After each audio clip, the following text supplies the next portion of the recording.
Всем привет, меня зовут Паша, и на этом канале мы говорим, обсуждаем музыку. Да, я знаю, что я очень сильно опоздал, но давайте сосредотачиваться на хорошем. Когда ты занимаешься ютубом как хобби, у тебя есть full-time работа, а еще подработка, а еще вторая подработка. Иногда между съемкой видео, даже когда очень хочется, приходится выбирать другие вещи. Например, поспать, поесть, отдохнуть, куда-то сходить. Поэтому, к сожалению, график вот так вот прыгает, и с таким вот более чем на месяц опозданием я выпускаю ролик. Лучшие альбомы 2022 года. Наконец-то мы можем их обсудить, поговорить. Интересный списочек я подготовил. Мне в целом он очень нравится. Он у меня уже очень давно был готов. Надеюсь, что вы к нему прислушаетесь. Возможно, на что-то вас заставит послушать новенькое или вернуться к альбому, который вы слышали, но, возможно, не до конца оценили. Все как обычно. Это, естественно, мое личное мнение как критика, обзорщика, которое я транслирую вам. Естественно, пытаюсь всегда объяснить, вразумить. Возможно, на что-то из топ-10 у меня уже есть полноценные обзоры. Конечно, я тогда буду скорее ссылать к ним.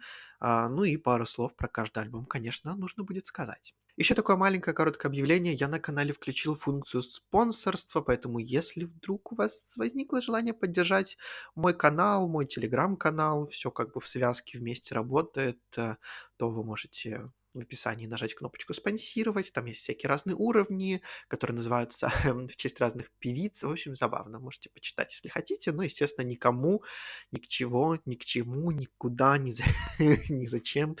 Да, молодец. Короче, ни к чему не обязывает. Ну, а мы давайте переходить к самому интересному. Это десяточки лучших альбомов 2022 года, которые я буду писать вот на этой вот доске и потом вам рассказывать о них. Поехали. Место номер 10.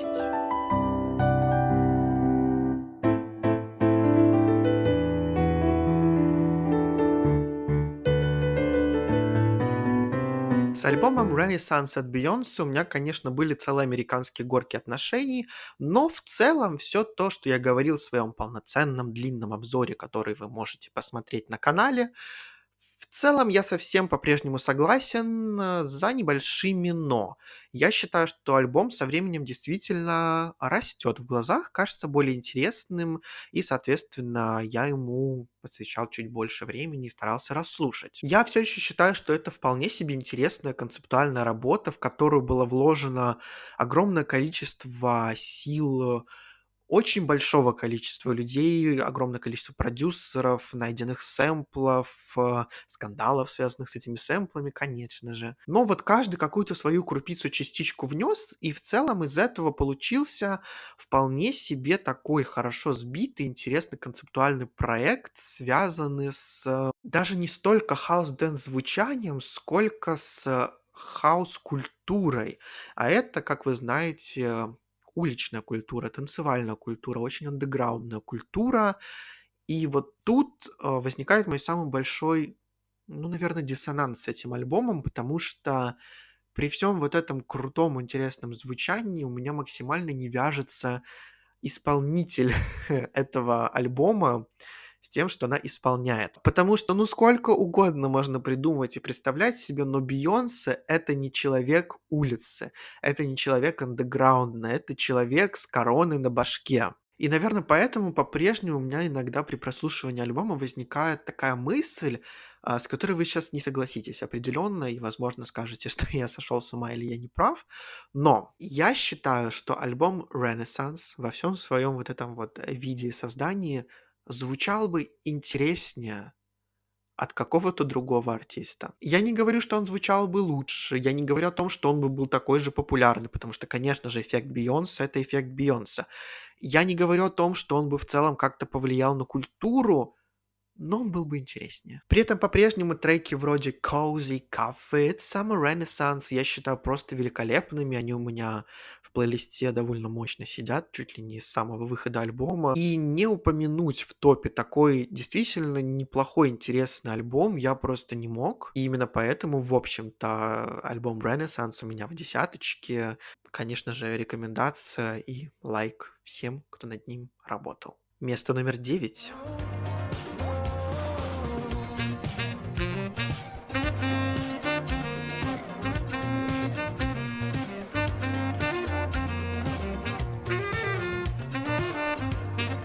Вот знаете, мне кажется, альбом Being Funny in a Foreign Language является такой квинтэссенцией всей карьеры The 1975, потому что тут они довольно умно просто вот скомкали, по сути, все то, что они делали всю свою карьеру, и под таким более попсовым и массовым звуком выдали это нам. И, конечно же, никто иной, как Джек Антонов делал этот альбом. Конечно же, мне понравилось. Я вот лично для себя нашел в этом альбоме ту самую вот вкусность, за которую хочется цепляться, в том, что он довольно такой комплексный. Каждый раз, когда ты его слушаешь, вот ты как будто ныряешь, в новую реку. Потому что то количество тем и то, насколько умно их раскрывают, она в целом не иссякает. И из-за этого альбом кажется все время свежим, интересным, и к нему хочется возвращаться. И в целом, то вот мастерство и настроение, которое получилось передать у Мэтью Хилля, работает. И альбом из-за этого кажется очень таким живым, при этом эстетически приятным. Определенно отличный альбом, который стоит послушать, и заслуженное 9 место в топе. Место номер 8.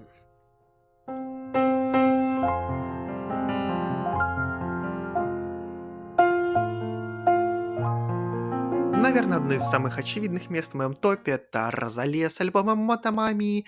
Об этом альбоме я говорил вот в этом ролике, можете посмотреть подробнее, но в целом огромный респект Розалии за то, что она является, по сути, одним из самых главных представителей латинской попсы, которая интересная, которая насыщенная, которая экспериментальная, которая не кажется для нас чем-то, знаете, таким мощным отголоском из нулевых, то, что вот слушать, знаете, вот на стыке кринж и прикольно, но нет. Эта музыка осознанная, то, как Розалия красиво оборачивает свои эры, и то, какой у нее прекрасный сторителлинг, просто аплодировать можно ей стоя. Возможно, это не такой тонко созданный альбом, как ее дебютник, но при этом Мотомами, он более хитовый, он более нацеленный на широкую аудиторию, и это альбом, в котором каждый обязательно найдет себе какую-нибудь интересненькую песню. Это может быть та же Саоко, La Combi Versace, Сакура, дуэт с Уикендом. При этом ты каждый раз просто поражаешься ее креативности, потому что альбом не создан как типичная поп-работа. Ты, когда его слушаешь, ты просто удивляешься тому, насколько рискованно Розалия подходит к своему материалу, не боится экспериментировать и выдает действительно неожиданные ходы, которые ты вроде как не ждешь от мейнстрим поп-артистов. Поэтому такое я всегда ценю, за такое я всегда ставлю высокие оценки, и поэтому вообще без всяких вопросов поздравляю Розалию с местом в моем топе. Место номер 7.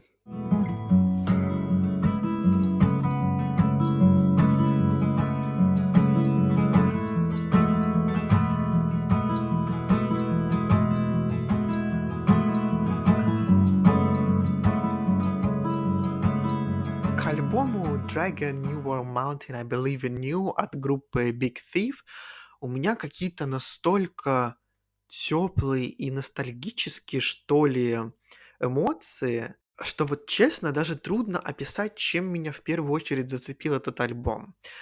Скажу сразу, скажу честно, это инди-музыка, это фолк-музыка, и она не для всех. Возможно, для кого-то она покажется скучной, если вы вот жесткий фанат танцевальной попсы, вот вам точно не зайдет. Но если, допустим, вам очень понравился альбом «Фольклор» от Тейлор Свифт, который ни в коем случае не является ни фолком, ни инди, даже не пытайтесь мне это рассказывать, который является поп-музыкой, стилизованной под инди-фольклор, то вот, возможно, вам стоит углубиться в такой вот альбом от Big Thief, потому что вы можете очень удивиться тому, что вы в нем найдете. Это настолько умное повествование, он настолько отдает честностью, прозрачностью, открытостью, настолько классно написанные тексты и музыка, вот прям, знаете, с душой. Я вот даже не знаю, с кем их сравнить, с более мейнстримовыми, может быть, наверное, с Fleet Foxes, но у меня, если честно, прослушивание этого альбома с первого же раза, возможно, вы меня сейчас посчитаете глупым, но у меня они почему-то очень сильно ассоциируются с Fleetwood Mac. И вот, возможно, поэтому у меня просто все, вот знаете, сложилось в один какой-то шар, и я настолько проникся этим альбомом. Он, конечно, определенно очень цельный. Это альбом, в котором, ну, ты вряд ли выцепишь какие-то отдельные композиции. Я могу назвать мои самые любимые. Это Simulation Swarm, это Red Moon, Flower of Blood, Little Things, само название этого альбома, боже, каждый раз забываю. Dragon, You Warm Mountain, I Believe in You, это песня Change, но при этом, честно, я не советую слушать вот прям отдельными песнями. Это альбом, который нужно сесть, послушать от начала до конца, проникнуться, вот специально, знаете, вот альбом под настроение очень важный. Он длинный, потому что это двойной альбом, там 20 композиций, но при этом вот если вас торкнет, то вы поймете все то, что я сейчас говорил. Ну, а если нет, то я не думаю, что вы пожалеете, если потратите час своей жизни на прослушивание такой интересный, необычный, концептуальный альбом, который, возможно, выбивается из вашей рутины, чем он точно вам запомнится. Место номер 6.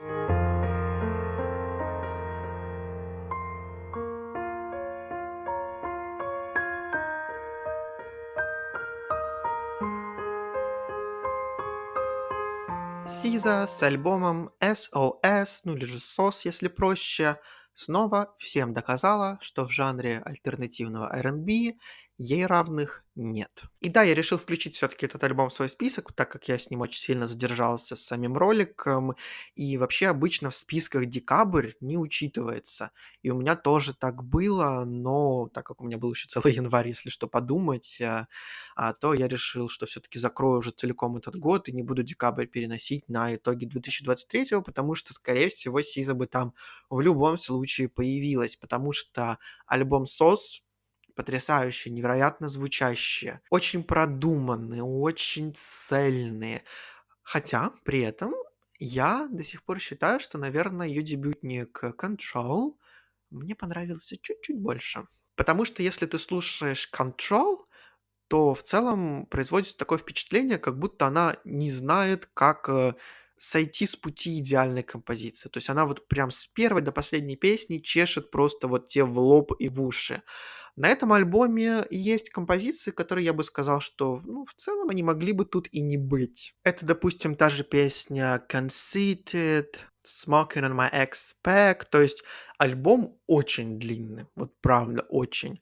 И, возможно, из-за этого кажется, что он местами где-то перегружен или что-то добавлено лишнее. Но при этом вот костяк главный альбома, все самые важные композиции, это настолько правильно сложенные. Такой, вот, знаете, как будто альбом отличницы, что, конечно, сильно тут ни к чему не прикопаешься. Место номер 5.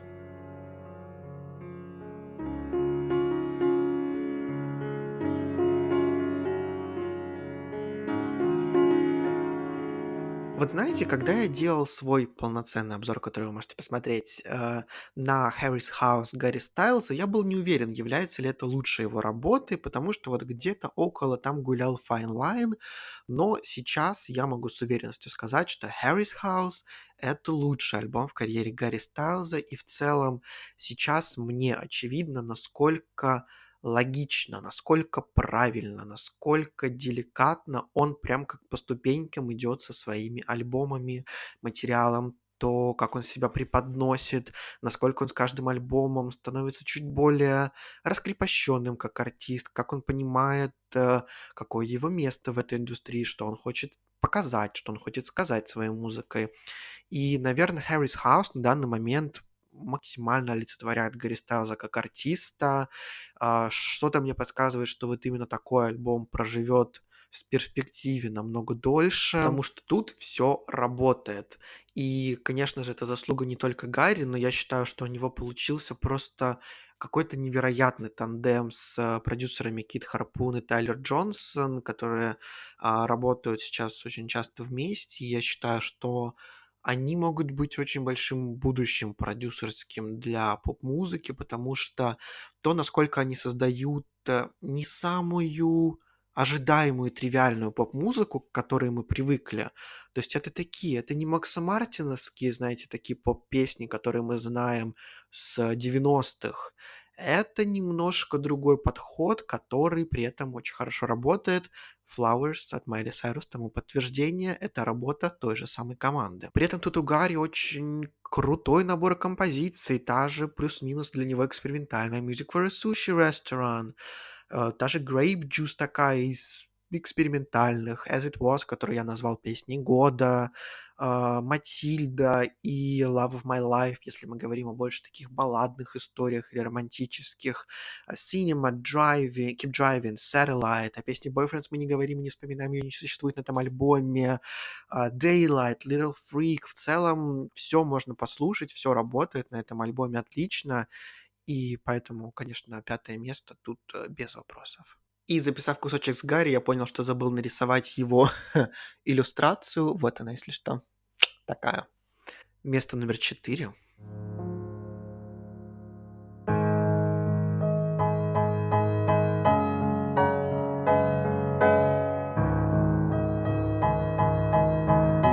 Для меня альбом Florence and the Machine Dance Fever стал особенно в этом году, потому что помимо прекрасного альбома он мне вернул веру во Флоренс, в целом в их группу, в их проект, потому что с этим альбомом к ним вернулась вот эта вот отсутствующая невидимая магия, которая у них была в материале, и вот Dance Fever стал, наверное, просто каким-то эпиком их существования, просто великолепной пластинкой, под которую хочется забыться, куда-то побежать в поле, танцевать с бубном, и в целом просто хорошо себя чувствовать, хотя не всегда там какие-то супер позитивные тексты, но вот такой вот этот фолковый мотив Флоренс, их потрясающая обработка музыкальная, это все просто работает. И у меня есть, конечно же, полноценный разбор этого альбома, можете посмотреть. Но такие треки, как King, Free, Korea Mania,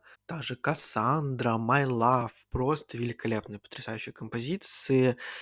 Не могу не нарадоваться тому, насколько круто получилось у Флоренс с этим альбомом создать такую действительно красивую, полноценную эру музыкальную.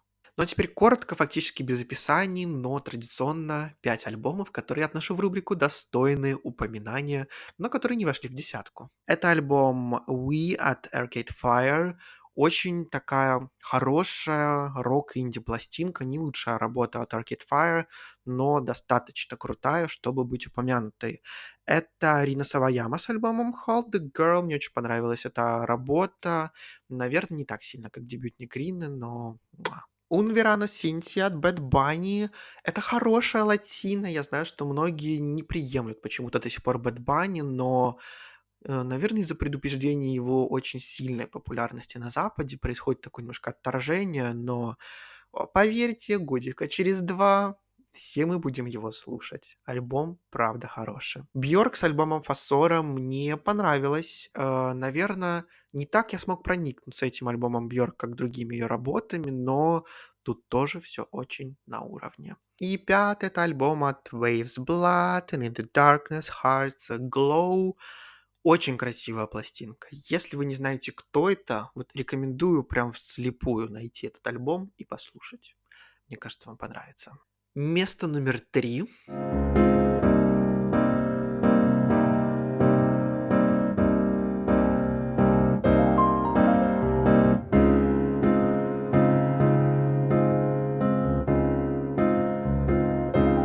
Наверное, Кендрик Ламар со своей работой «Mr. Morale and the Big Steppers» выдал самую сложную работу своей карьеры.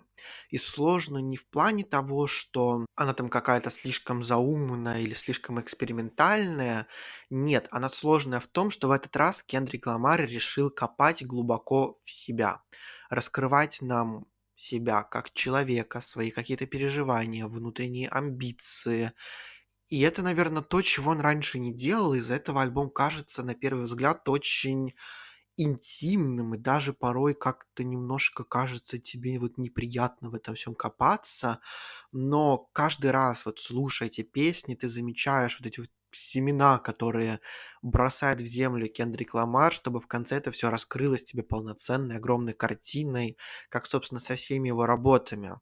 Наверное, это не будет такой очевидной классикой, как альбомы Кендрика Good Kid, Mad City and To Pimp a Butterfly, но, наверное, этот альбом останется таким особняком в карьере Кендрика, потому что он настолько выходит за рамки того, что мы привыкли от него слышать, и из-за этого насчет этого альбома очень много дебатов возникает.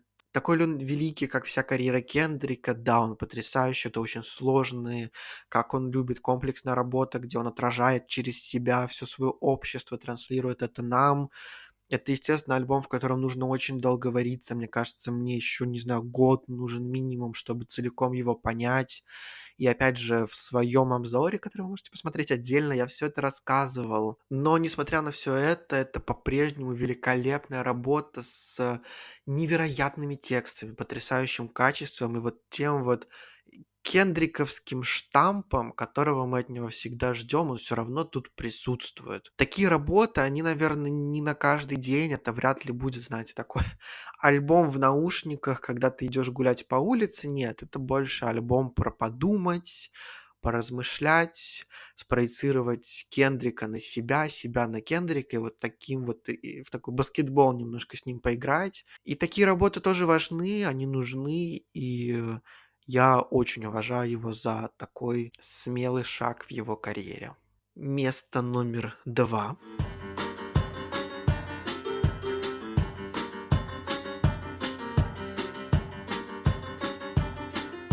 Дебютантки моего списка Wet Leg с одноименным альбомом Wet Leg настолько легко, как-то так непорочно ворвались в мой плейлист, как и в плейлист миллионов других людей.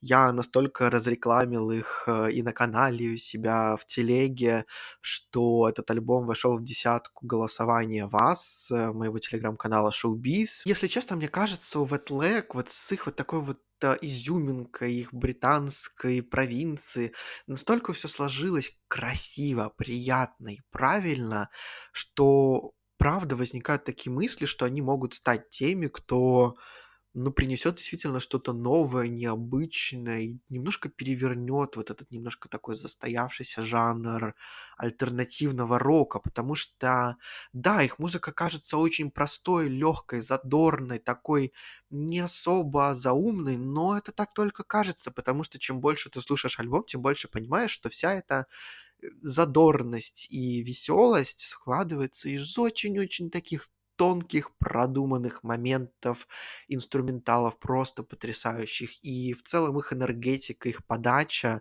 кажется абсолютно необходимым глотком свежего воздуха. Если прям разбирать по песням, то я обязательно посоветую Chase Lane, Angelica, Wet Dream, Too Late Now, Supermarket, Piece of Shit. Ну, конечно же, весь альбом надо послушать. Максимально рекомендую. Потрясающе, великолепно, очень заслуженное второе место. Место номер 1.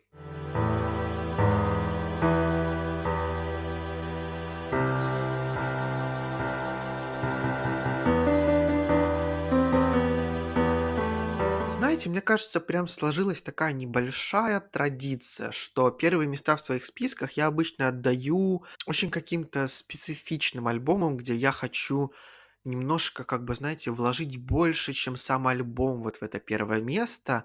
И в этот раз исключения не будет, потому что тот альбом, который я называю, вы уже все знаете, что я называю, тот альбом, который репрезентует эту группу и который репрезентует это первое место, это все репрезентует их карьеру последних 17 лет.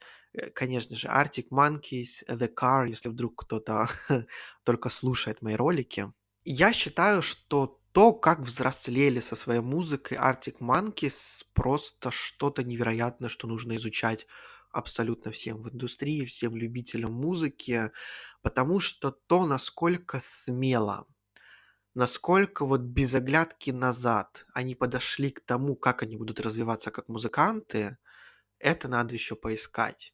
Потому что году к 2012-2013, особенно с альбомом AM, после такого очень мощного старта в индустрии, будучи такими рокерами на вот той самой волне середины нулевых, казалось бы, Arctic Monkeys открыты все дороги, чтобы стать таким legacy act, выпускать одну и ту же музыку, собирать стадионы до конца жизни и спокойно жить. Но нет, группа выбрала риск. Группа выбрала не заработать больше денег, не собрать больше поклонников. Группа выбрала творчество. И не уважать это невозможно. То, насколько разительно они пошли ва-банк с Tranquility Base Hotel and Casino, так, я считаю, альбом The Car стал очень логичным продолжением и еще большим развитием для группы. The Car воплотил в себе вот все то, что пытались они сделать с Tranquility Base Hotel, но вывернул на более такой, наверное, понятный вайб аудитории, то есть он зайдет большему количеству людей, чем Tranquility Base, но при этом он все равно останется в такой вот какой-то вот неуловимой, непревзойденной эстетике, с вокальной подачей Алекса Тернера, то, как он продолжает до сих пор себя развивать как автор. Это просто вот конфета, которую хочется смаковать и смаковать и смаковать, и просто безустанно хвалить группу за то, что они на каждом повороте своей карьеры, наверное, все-таки Алекс Тернер был таким для них флагманом, который вел за собой коллектив, но на каждом повороте своей карьеры они выбирали только творчество. Это все, что их интересовало. И не похвалить такое я не могу. Альбом The Car, у меня, собственно, есть обзор, можете посмотреть целиком. Потрясающе. Если какие-то отдельные песни, то это The Better Be Mirror Ball, Sculpture of Anything Goes, Body Paint, The Car, Perfect Sense. Ну и, как всегда, конечно же, я рекомендую весь альбом, особенно когда я его называю лучшим в этом году. Просто лайк максимальный ребятам. И спасибо им за то, что остаются теми артистами, которые всегда топят за творчество. Ну и вот такой вот был мой топ-10 лучших альбомов 2022 года. Теперь ваша очередь. Пишите, что вы думаете о моем списке. Пишите ваши любимые альбомы года. Давайте обсуждать, писать, разговаривать. И, конечно же, не забывайте там лайки поставить, просто коммент написать, если что. Это очень поможет ролик вывести в рекомендации, чтобы больше людей могло его увидеть. И наше сообщество меломанов разрасталось. Ну а у меня, пожалуй, на сегодня все. Всем спасибо за просмотр. Всем пока.